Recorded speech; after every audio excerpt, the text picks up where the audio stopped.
Do you ever wonder what is intended for or likely to be understood by only a small number?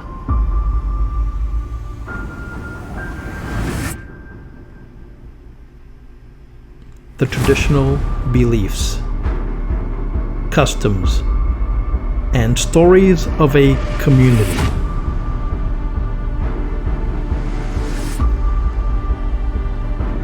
A community not part of the mainstream, unconventional, peripheral, or extreme.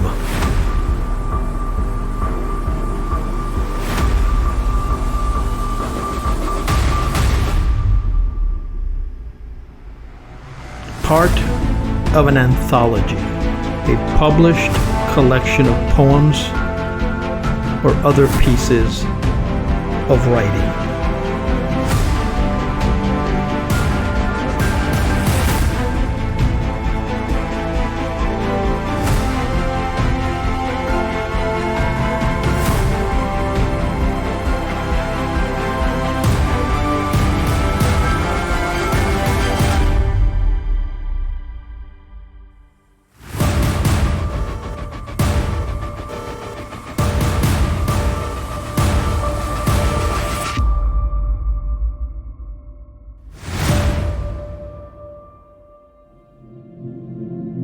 This is Esoteric Lore.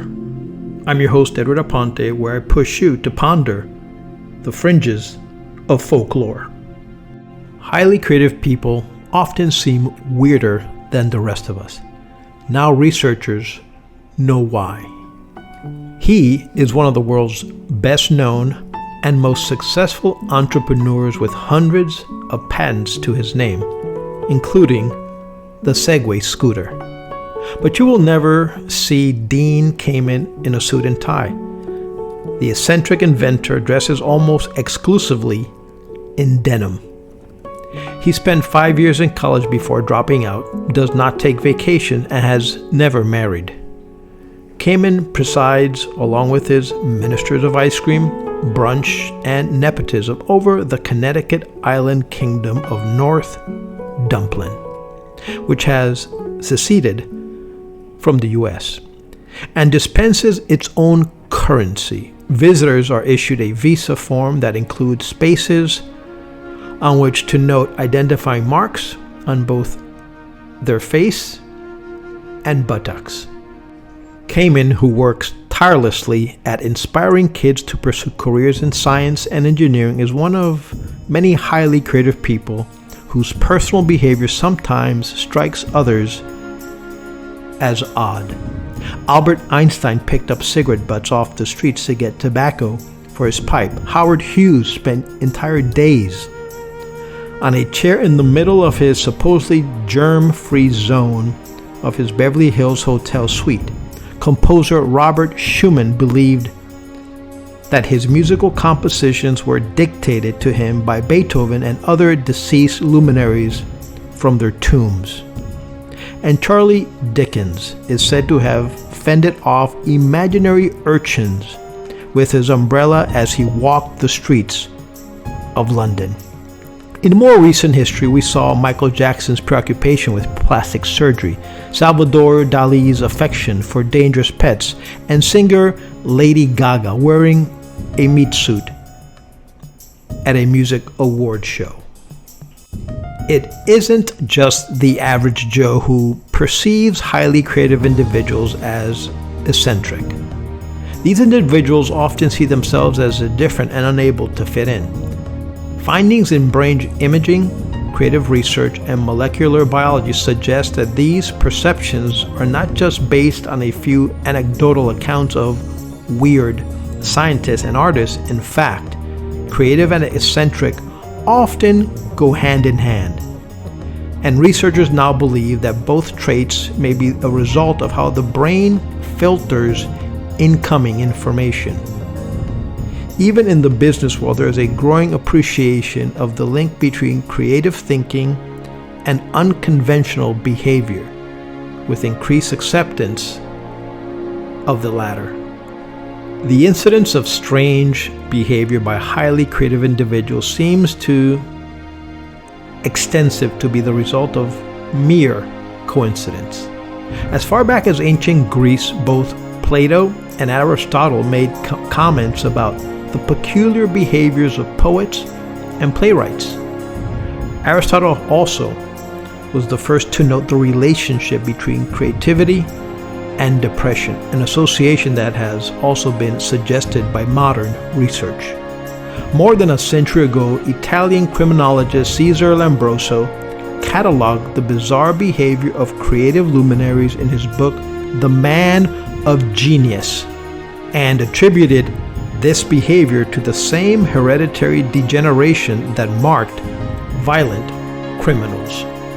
In the past few decades, psychologists and other scientists have explored the connection using empirically validated measures of both creativity and eccentricity.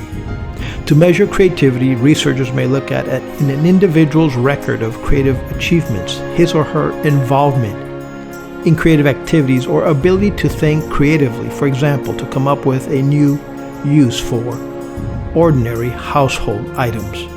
To measure eccentricity, researchers often use scales that assess schizotypal personality. Schizotypal personality can appear in a variety of forms, including magical thinking, fanciful ideas, or paranormal beliefs, such as Schumann's belief that Beethoven channeled music to him from the grave.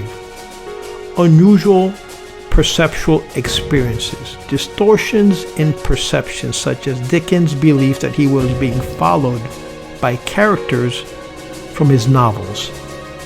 Social isolation, a preference for solitary activity. Emily Dickinson, Nikola Tesla, and Isaac Newton, for example, favored work over socializing. And mild paranoia, unfounded feelings that people or objects in the environment may pose a threat, such as Hugh's legendary distrust of others. Schizotypal personality is a milder version of the clinical psychiatric condition called schizotypal personality disorder, which is among a cluster of personality disorders labeled odd or eccentric in the American Psychiatric Association Diagnostic and Statistical Manual of Mental Disorders. The schizotypical diagnostic grew out of a large epidemiological studies in which researchers noticed the relatives of individuals diagnosed with schizophrenia were more likely to exhibit odd behaviors and beliefs than relatives of those not afflicted with schizophrenia. The schizotypal person, for instance, may dress in an idiosyncratic style. Their speech patterns may be somewhat out of the ordinary. They may respond ineptly in social situations. Their emotional responses may be inappropriate. They may believe in supernatural phenomena such as telepathy and omens, and they may be hard to get close to both physically and emotionally. In short, schizotypal individuals are eccentric. The first scientific evidence of a connection between schizotypal personality and creativity came from a 1966 study by American behavioral geneticist Leonard Heston.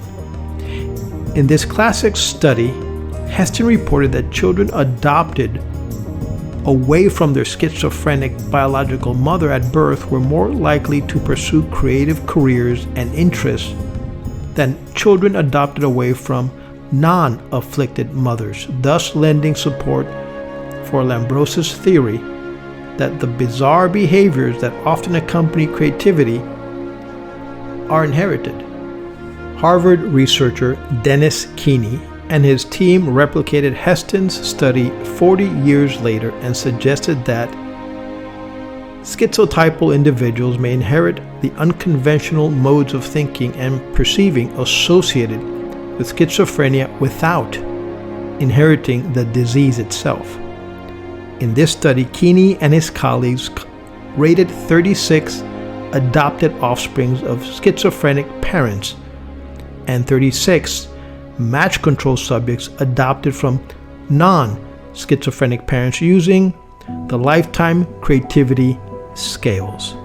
They found that the adopted offsprings of schizophrenic individuals who themselves displayed signs of schizotypal personality had higher scores for creativity than the control subjects.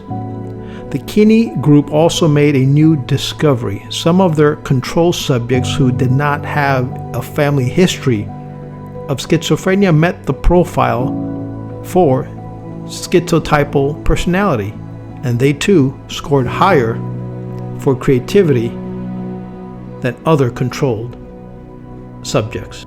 How could weird thoughts and behaviors enhance a person's ability to think creatively? Research suggests that these manifestations of schizotypal personality in and of themselves do not promote creativity.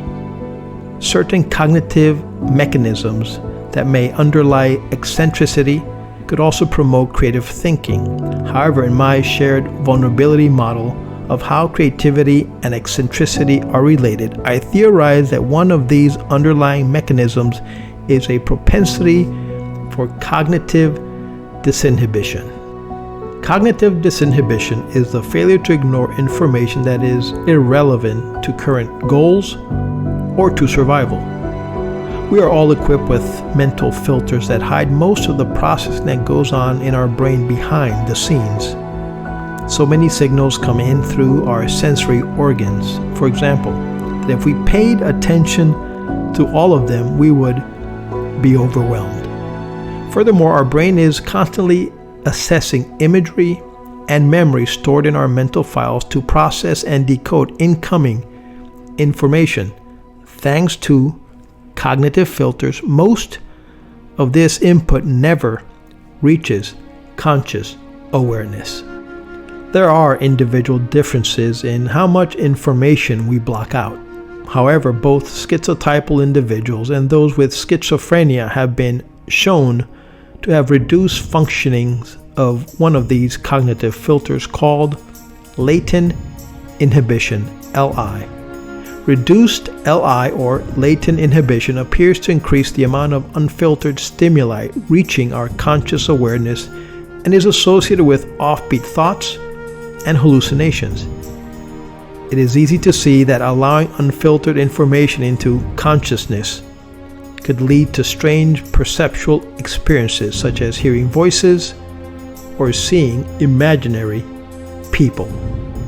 Cognitive disinhibition is also likely at the heart of what we think of as the aha experience. During moments of insight, cognitive filters relax momentarily and allow ideas that are on the brain's back burner to leap forward into conscious awareness. In the same way bizarre thoughts surface in the mind of a psychotic individual, consider this example from Sylvia Nassar's 1998 book, A Beautiful Mind, about the late Nobel Prize winner John Nash, who was diagnosed with schizophrenia. When asked why he believed that aliens from outer space were contacting him, he responded, quote, "Because the ideas I had about supernatural beings came to me the same way that my mathematical ideas did. So I took them seriously." Nash's case illustrates how the cognitive mechanisms of the eureka moment is similar to the delusional experience called thought insertion, in which individuals suffering from psychosis believe that outside forces have placed thoughts in their brain. Most people suffering from psychosis or schizophrenia do not produce ideas that are considered creative.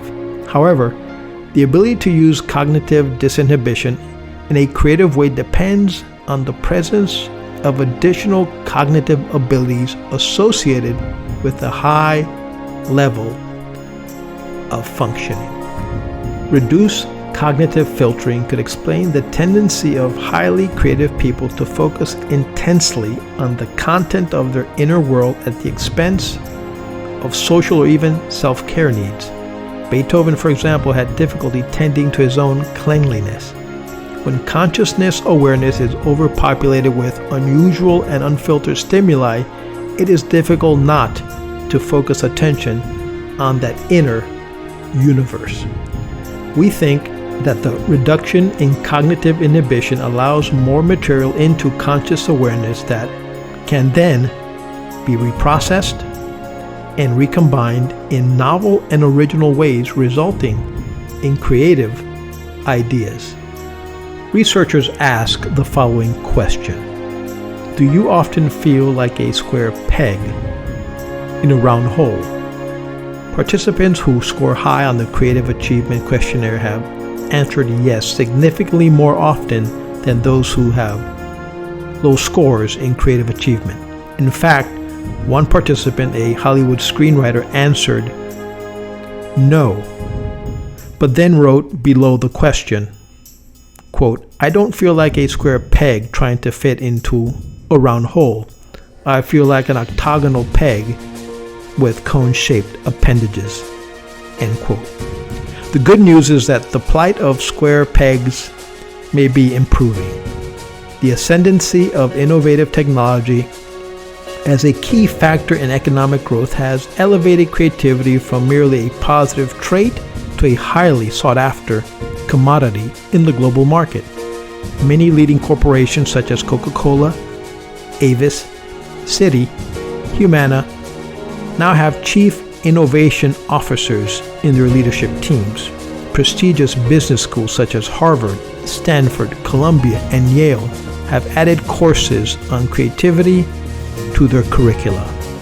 And Fortune 500 companies including Pepsi-Cola, Bristol-Myers Squibb, Athena, and Marriott now routinely put employees through creativity training programs.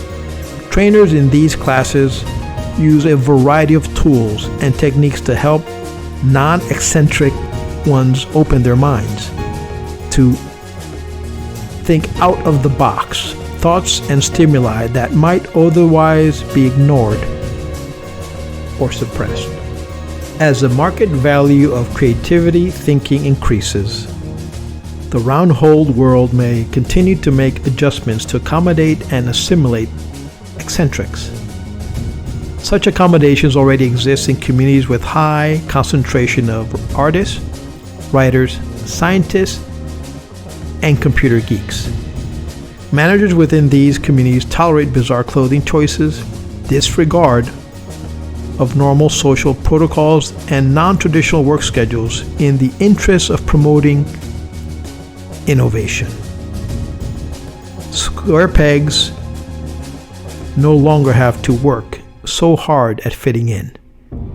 It is high time indeed. We all owe a deep debt of gratitude to those whose creative work has been accomplished at the expense of square peg feelings of alienation and ostracism.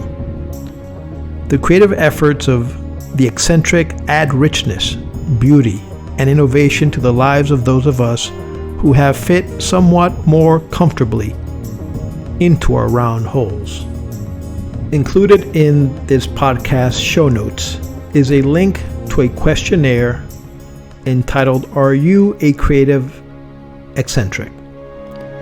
Please take the time to go over the questionnaire, answer it, and see where you fit in. If you like this video, please subscribe, share, and give us a thumbs up. Thanks for watching. See you next time.